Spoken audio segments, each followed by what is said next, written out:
Assalamualaikum warahmatullahi wabarakatuh. Halo semuanya, selamat datang di Porsi Podcast Farmasi. Podcast ini adalah tempat kita ngobrol santai, asik, tapi tentunya penuh makna dan dengan narasumber yang luar biasa. Sebelum kita mulai, perkenalkan dulu, saya Nisa Wida, mahasiswa farmasi yang juga suka ngobrol santai tentang topik-topik yang bikin kita semua penasaran. Dan hari ini di episode perdana Porsi di Kabinet Inklusif HMJ Farmasi U6 periode 2025, kita kedatangan tamu istimewa yang sangat kita hormati. Beliau adalah Ibu Wakil Dekan 3, Ibu Dr. Fatima S. Gafner. Selamat datang Ibu. Terima kasih. Bagaimana kabarnya Bu? Alhamdulillah. Apa kesibukannya akhir-akhir ini? Ya, kesibukannya seperti biasa.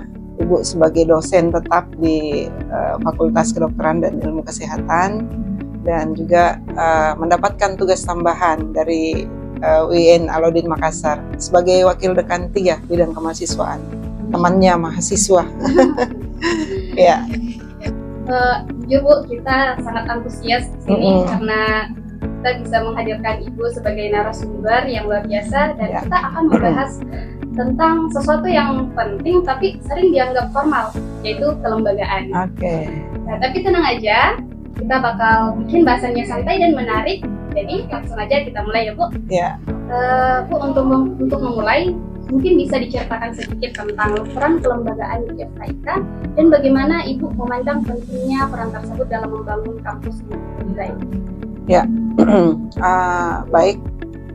Jadi lembaga kemahasiswaan ini merupakan salah satu unit ya atau bagian dari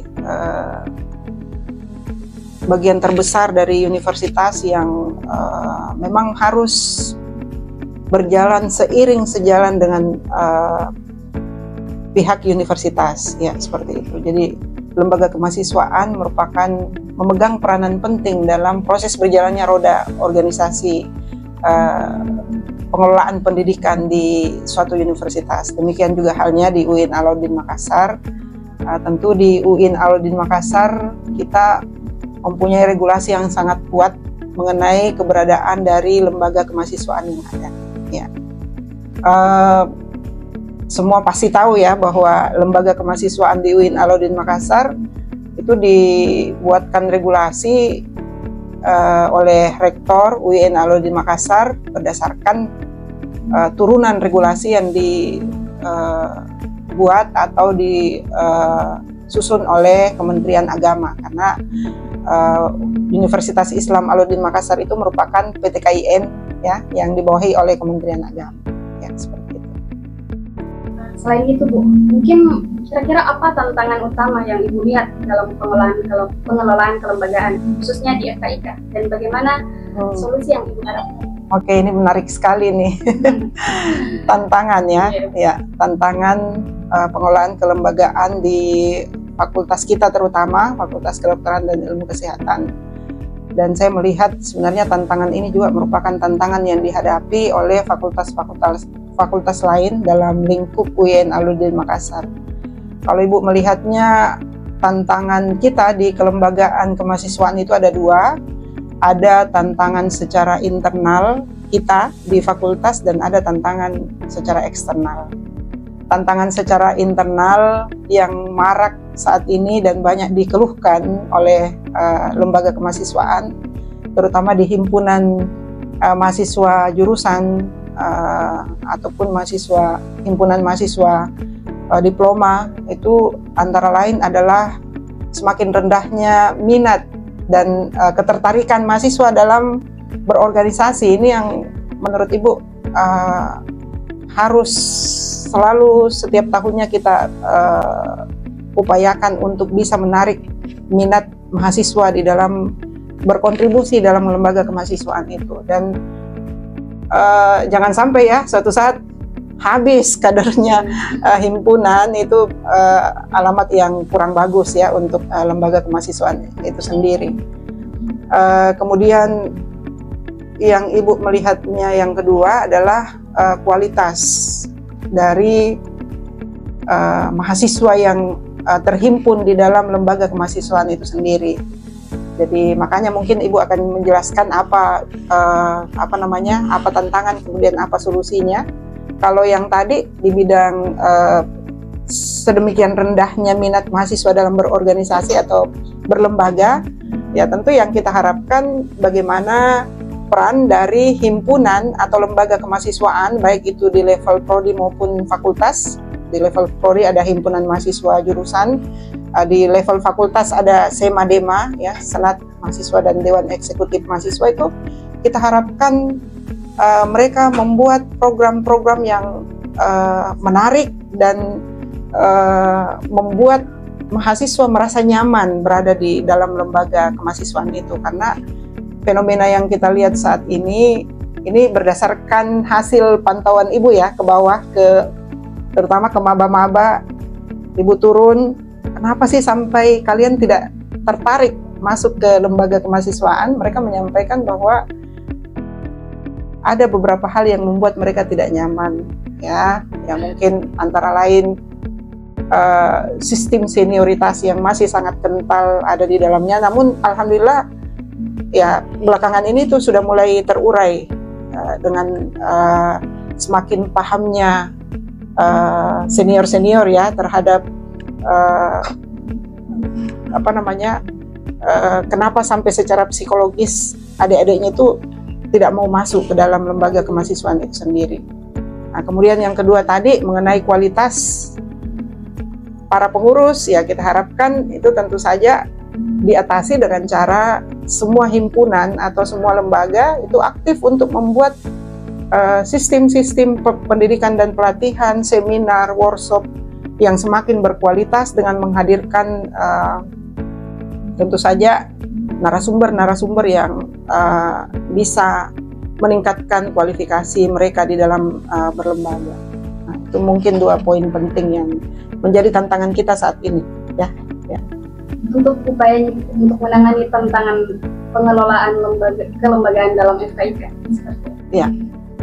Jadi untuk menangani tantangan-tantangan itu, ya tentu saja pihak fakultas selalu mendorong dan selalu mensupport semua kegiatan-kegiatan yang dilakukan oleh lembaga kemahasiswaan.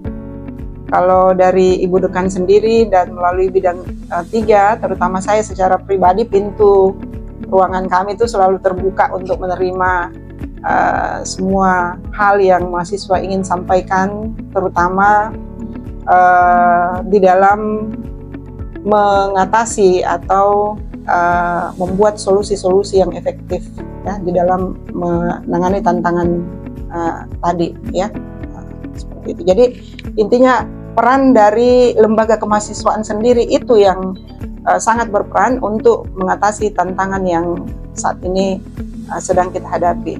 Nah, ada yang kedua tadi yang Ibu belum jelaskan tentang tantangan secara eksternal. Ya, secara eksternal yang paling berpengaruh sebenarnya adalah adanya perubahan regulasi dari luar. Nah, seperti yang marak saat ini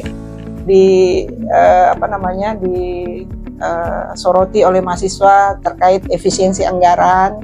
Itu menunjukkan bahwa ternyata perubahan regulasi dari luar fakultas, karena kondisi itu bukan keinginan kita, tetapi itu merupakan program dari pemerintah, kebijakan dari pemerintah yang mau tidak mau harus kita dukung secara bersama-sama, dan insya Allah akan mendatangkan manfaat yang besar untuk kita semua, ya seperti itu.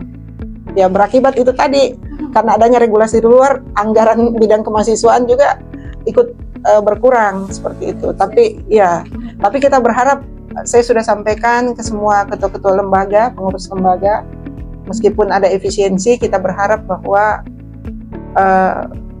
kegiatan-kegiatan, program-program kerja itu semaksimal mungkin tetap kita jalankan seperti biasa. Ya, amin. Oke. Mungkin selanjutnya Bu, bagaimana nih menurut Ibu apabila ada kegiatan lembaga yang terpaksa dan tidak terlaksana karena bermasalah dengan perizinan? Gimana gitu? Seingat saya sampai saat ini belum ada sih kegiatan mahasiswa yang tidak mendapatkan perizinan ya sejauh ini dari semua lembaga. Hanya kadang-kadang pihak fakultas terutama, jika ada kegiatan mahasiswa yang kurang efektif, itu biasanya kita hanya menyetel saja bentuk kegiatannya, kemudian sasaran dan tujuannya, pematerinya. Misalnya kegiatan itu adalah merupakan kegiatan yang menghadirkan narasumber, itu saja. Tapi kalau misalnya ada kegiatan yang tidak mendapatkan perizinan, menurut saya itu tidak akan terjadi. Kenapa? Karena tentu semua lembaga kemahasiswaan sudah membuat program kerja yang sebelumnya sudah mendapatkan legalitas atau persetujuan dari pimpinan fakultas dan pimpinan program studi, ya seperti itu. Nah, sekarang kita bicara soal harapan Ibu. Apa sih visi Ibu terkait masa depan FKIK dan bagaimana lembaga ini bisa terus adaptif terhadap perubahan zaman? Oke, baik. Jadi sesuai dengan visi misi Kementerian Agama dan Universitas Islam Alauddin, tentu kita di fakultas juga harus menyesuaikan. Harapan saya ke depan, pertama bahwa lembaga kemahasiswaan tetap bisa selalu eksis, menjadi wadah bagi mahasiswa untuk menyampaikan aspirasi, ya, gagasan-gagasan positif, hal-hal positif, dan ini sangat dinanti-nantikan sebenarnya, ya. Jadi dan saya sangat salut, utamanya untuk HMJ Farmasi, itu sangat kooperatif, kemudian komunikasinya tidak pernah putus, dan tentu kami dari pihak fakultas dan program studi juga setiap saat bisa memberikan ruang bagi mahasiswa untuk menyalurkan aspirasi, dan alhamdulillah itu sudah berjalan ya selama ini. Yang kedua ya, harapan Ibu ke depan tentu saja lembaga kemahasiswaan ini bisa lebih berperan lagi di dalam mengakomodir minat dan bakat mahasiswa, ya seperti itu. Jadi kita ketahui bahwa ke depan target universitas keterlibatan mahasiswa dalam kegiatan-kegiatan nasional dan internasional itu bisa semakin lebih ditingkatkan lagi. Ya. Kita bisa membawa proker-proker yang luar biasa di kandidat ini periode. Amin ya rabbal alamin. Nah mungkin untuk selanjutnya Bu, kita ada segmen games. Oh iya. Kita main truth order. Jadi sebelum kita tutup, kita mau ajak Ibu untuk main games dulu. Ya. Boleh Bu? Boleh ya. Jadi sekarang kita masuk ke segmen games namanya truth order. Jadi aturannya sederhana Bu. Jadi kami akan memberikan pilihan, Ibu boleh memilih truth untuk menjawab pertanyaan jujur dari kami, dan dare untuk melakukan tantangan yang sudah kami siapkan. Ya. Gimana, siap Bu? Ya. Ibu pilih truth atau dare? Truth. Oke. Untuk pertanyaannya, apa momen paling berkesan selama menjadi dekan di FKIK? Wakil dekan. Momen paling berkesan selama menjadi wakil dekan di FKIK. Ketika Ibu menghadiri kegiatan-kegiatan besar mahasiswa, itu momen yang paling berharga menurut Ibu. Ya. Masya Allah. Sekali lagi ya Bu. Ya. Truth atau truth or dare? Dare. Ya, oke. Mungkin ini agak sedikit menantang. Ya. Mungkin Ibu wakil dekan bisa sebutkan 3 kata motivasi untuk mahasiswa FKIK dengan gaya penyiar radio. Bagaimana Bu? Ya, motivasi ya. Ya.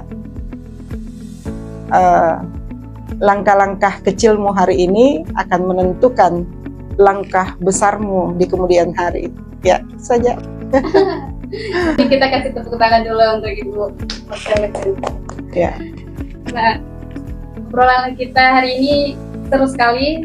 Sebagai penutup, boleh dong Bu kasih pesan untuk mahasiswa FKIK agar terus semangat mendukung kelembagaan kita. Ya. Pesan untuk seluruh mahasiswa Fakultas Kedokteran dan Ilmu Kesehatan, terutama untuk mahasiswa prodi farmasi, mari terus menghidupkan lembaga kemahasiswaan ini dengan tetap menyeimbangkan antara kegiatan eksternal dan akademik yang tentu semuanya harus berjalan secara beriringan. Ya, lembaga kemahasiswaannya jalan, ya, kemudian wisudanya juga harus tepat waktu. Ya. Terima kasih banyak Ibu sudah meluangkan waktu untuk ngobrol bersama kami. Semoga obrolan ini bisa menginspirasi semua pendengar kita. Oke. Sampai jumpa di episode berikutnya, teman-teman. Stay tune dan terus semangat. Wassalamualaikum warahmatullahi wabarakatuh. Waalaikumsalam warahmatullahi wabarakatuh. Terima kasih, Bu.